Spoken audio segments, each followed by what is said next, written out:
ఇవాళ మోడీ ధైర్యమేంది, మోడీ బలమేంది, మోడీ బలగమేంది, బీజేపీ అంటే అర్థమేందో ఇవాళ ఆంధ్రప్రదేశ్ మిత్రులు ఆలోచన చేయాలి. బీజేపీ అంటే బాబు, జగన్, పవన్. ఈ ముగ్గురు బీజేపీ. బాబు, జగన్, పవన్, మోడీ బలం, మోడీ బలగం. ఇంక ఆంధ్రప్రదేశ్ ప్రజల కోసం మోడీ ఎందుకేం చేస్తాడు? ఎవరు గెలిచినా ఆయన దొడ్లోకి పోయేటోళ్ళే. ఈ ఆంధ్రప్రదేశ్లో 25 ఎంపీలు మోడీ ఖాతాలో ఉండేటివే. మీరు ఈడ అనుకోవచ్చు మేము ఈ పక్కన ఉన్నాం లేకపోతే ఆ పక్కన ఉన్నామని.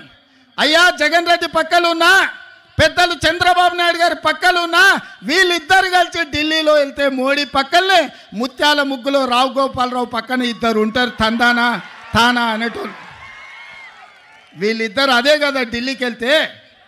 ఢిల్లీలో వీళ్ళు ఎవరైనా మోడీని అడుగుతారా? మోడీని నిలదీస్తారా? మీ ప్రాంతం కోసం ఏమైనా తెస్తారా?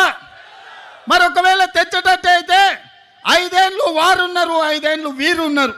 పోలవరం పూర్తెందుకు కాలే, రాజధాని రాలేదెందుకు మనకు? మీరు ఒక్కసారి ఆలోచన చేయండి మిత్రులారా. వాళ్ళిద్దరూ పాలన చేసే నాయకులు కావాలనుకుంటున్నారు, వాళ్ళిద్దరూ ప్రశ్నించే గొంతులు కావాలని అనుకుంటలేరు మిత్రులారా.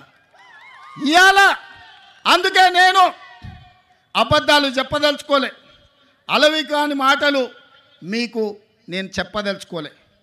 వాస్తవంగా మీకు కావాల్సింది పాలకులు కాదు, మీకు కావాల్సింది ప్రశ్నించే గొంతుకలు. ఎందుకంటే ఈ ప్రాంతం సమస్యల మీద జాతీయ స్థాయిలో నిలదీసే వాళ్ళు, నిటారుగా కొట్లాడే వాళ్ళు కావాలి. వెన్నెముక లేని నాయకత్వం మీ సమస్యల్ని పరిష్కరించదు.